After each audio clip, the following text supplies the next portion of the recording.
Hello, good morning students. बच्चों, आज हम पाठ पढ़ेंगे रिमझिम का। पाठ का नाम है किरमिच की गेंद।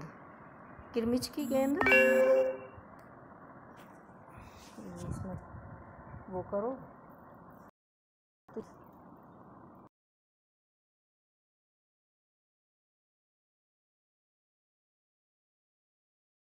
Hello, good morning students. बच्चों, हम पाठ पढ़ रहे हैं किरमिच की गेंद। अब आगे का पाठ पढ़ते हैं। अरे जा, बड़ा आया गेंद वाला, क्या सबूत है कि यही गेंद नीचे फेंकी थी? अनिल ने पूछा। दीपक ने कहा, हाँ सबूत है, मुझे गेंद दिखा दो, मैं फ़ौरन बता दूंगा। दिनेश ने कहा कि झगड़ा बढ़ रहा है।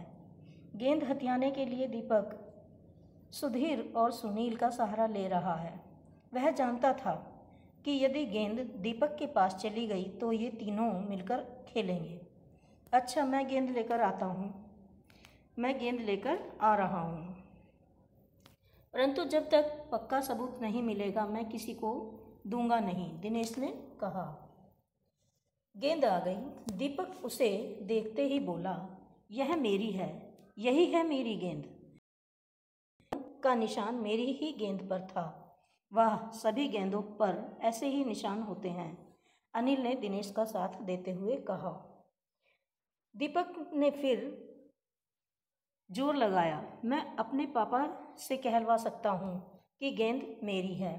अरे जा, ऐसे तो मैं अपने बड़े भाई से कहलवा सकता हूँ कि गेंद दिनेश की ही है, अनिल ने कहा। कुछ भी हो, गेंद मेरी है, दीपक ने उसे धरती पर मारते हुए कहा। धरती पर टप्पा पड़ते हुए मेरी गेंद में से ऐसी आवाज़ आती थी, मेरे साथ बाजार चल। दुकानों पर जितनी गेंदें हैं सभी के टप्पे की आवाज़ ऐसी ही होगी। अनिल ने फिर उसकी बात काट दी। अच्छी बात है, तो अब इसे सड़क पर फेंक दूंगा, देखूं कैसे कोई खेलेगा। दीपक ने जैसे ही गेंद को सड़क पर फेंकने के लिए हाथ उठाया कि अनिल और दिनेश ने उसे पकड़ लिया। अब दीपक ने रुआंसे होते हुए अपना अंतिम हथियार आजमाया। बोला, या तो गेंद मुझे दे दो, नहीं तो मैं इसके पैसे सुनील से लूँगा। अब तो सुनील, दीपक और सुधीर का गुट मजबूत होने लगा था। तीनों का ही कहना था कि गेंद दीपक की है और उसे ही मिलनी चाहिए। दिनेश अब तक चुप था। वास्तव में दिनेश का मन उस समय सबके साथ मिलकर उस गेंद से खेलने को कर रहा था।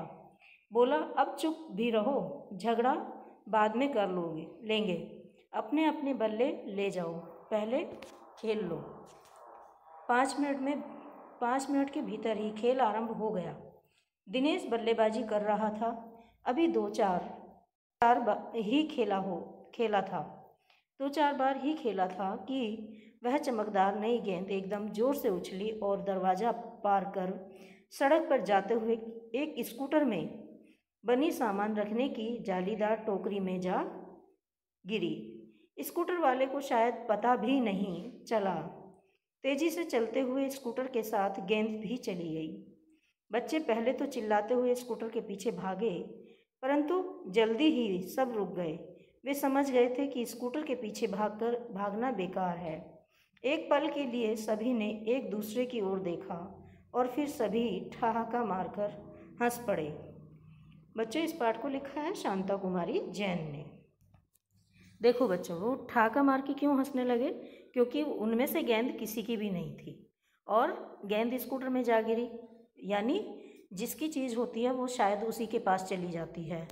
इसलिए बच्चों, हमें इस पाठ से शिक्षा मिलती है कि कभी किसी दूसरे की चीज़ पर हमें अपनी नियत नहीं रखनी चाहिए।